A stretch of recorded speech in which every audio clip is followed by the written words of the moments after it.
Hola, buenos días. Este es el video de mi proyecto integrador de la materia Procesos de Manufactura y Materiales.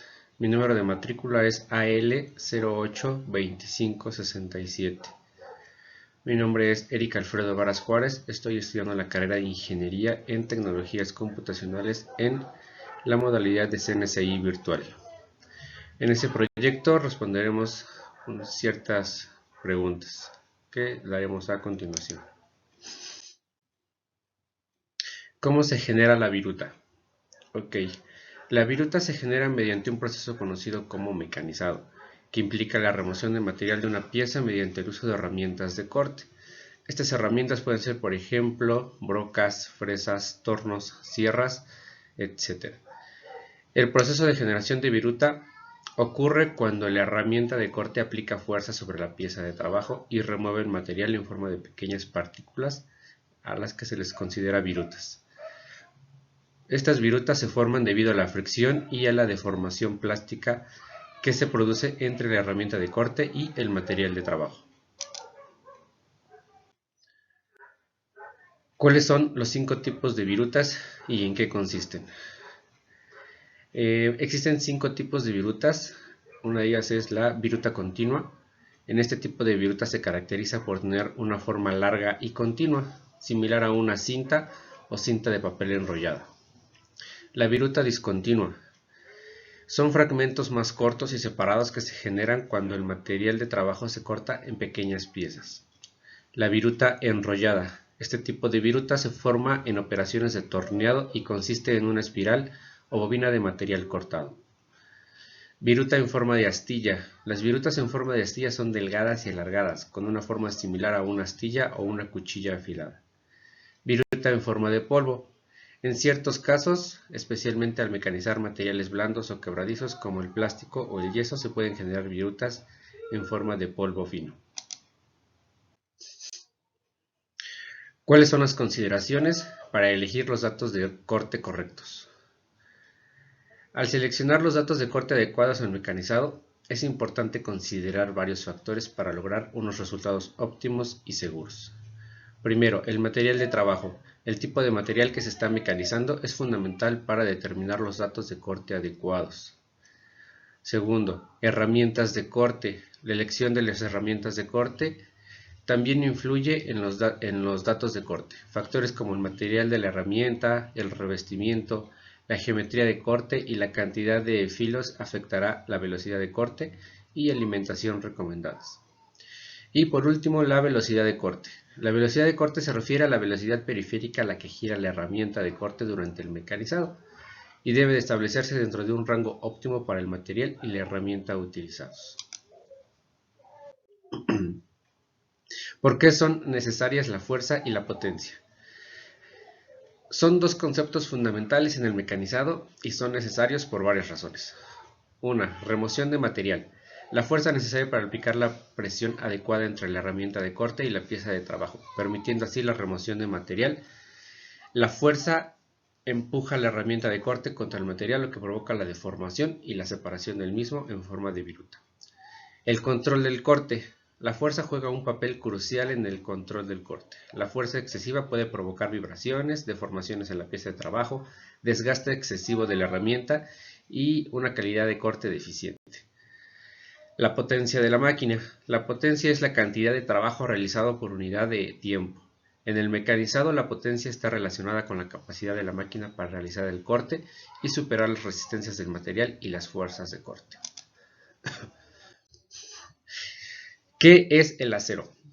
El acero es una aleación de hierro y carbono, donde el contenido de carbono suele ser inferior al 2%. Es uno de los materiales más utilizados en la industria debido a su alta durabilidad y versatilidad. El hierro es el principal componente del acero y el carbono se agrega en cantidades controladas para también las propiedades mecánicas del material. Además del hierro y el carbono, el acero también puede contener otros elementos de aleación como manganeso, cromo, níquel y molibdeno, que se agregan para mejorar aún más propiedades específicas. ¿Qué es la resistencia al desgaste? La resistencia al desgaste es la capacidad de un material para resistir al desgaste causado por la fricción y la abrasión durante su uso en condiciones de contacto y deslizamiento con otros materiales o superficies. El desgaste es un proceso gradual y progresivo que ocurre cuando dos superficies entran en contacto y experimentan fuerzas de fricción y deslizamiento. Esto puede resultar en la pérdida de material, deformación de la superficie, erosión o deterioro de las propiedades del material. ¿Por qué el acero al carbono es considerado como el metal más duro del mundo? Quizás puede ser considerado como el material más duro del mundo, pero aún así, en comparación con otros metales y otras aleaciones, el acero al carbono tiene una dureza relativamente moderada. La dureza es la capacidad de un material para resistir la penetración, la deformación o el desgaste.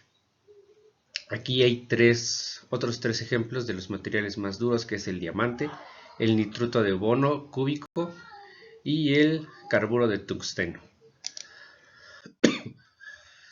¿Qué es un tratamiento térmico? Un tratamiento térmico es un proceso controlado de calentamiento y enfriamiento aplicado a los materiales metálicos para alterar sus propiedades físicas y mecánicas. Se utiliza para mejorar la dureza, la resistencia, la tenacidad, la ductibilidad, la resistencia a la corrosión y otras características en el material. Existen varios tipos de tratamientos térmicos. Entre ellos tenemos el temple. Consiste en calentar el material a una temperatura crítica y luego enfriarlo rápidamente en un medio como agua, aceite o aire comprimido.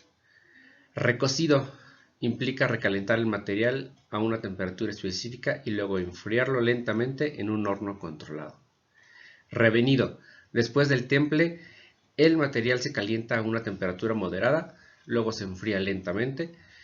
Esto ayuda a reducir la fragilidad causada por el temple y mejorar la tenacidad y la resistencia a la fractura del material. Y la cementación. Es un proceso en el cual se añade carbono a la superficie del material. Se expone a altas temperaturas en presencia de material carbonizante. Esto crea una capa superficial rica en carbono que mejora la dureza y la resistencia del desgaste del material. ¿En qué consiste la cianurización? Es conocida como cianuración, es un proceso de tratamiento térmico que se utiliza principalmente en la industria metalúrgica para mejorar la resistencia a la corrosión y la dureza superficial de los materiales y aleaciones. El proceso implica la inmersión del material en un baño de sales cianuradas o soluciones alcalinas que consisten en cianuro de sodio o cianuro de potasio. El cianuro forma complejos químicos con la superficie del material, lo que produce una capa protectora de compuestos metálicos de cianuro. Durante la cianurización se generan reacciones químicas a la superficie del material. El cianuro se combina con los elementos metálicos del material para formar compuestos metálicos de cianuro, que tienen una estructura densa y protectora. Estos compuestos metálicos de cianuro ayudan a mejorar la resistencia a la corrosión y la dureza de la superficie. Normalmente se realizan a una temperatura de 850 o 950 grados Celsius. Explica un tratamiento termoquímico del acero.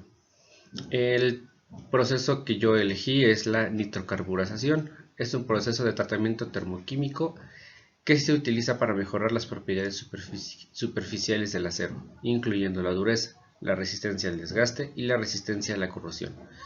En este proceso se introduce nitrógeno y carbono en la superficie del acero para deformar compuestos de nitrógeno y carbono. ¿Cuáles son los beneficios de este tratamiento? El aumento de la dureza, la mejora de la resistencia en la corrosión, el mantenimiento de la tenacidad, entre otros. La nitrocarburación se utiliza en una amplia gama de aplicaciones, como en componentes de automóviles, herramientas de corte, engranajes, ejes y piezas de maquinaria donde se requiere una superficie resistente al desgaste y a la corrosión. Eso sería todo de mi parte. Muchas gracias.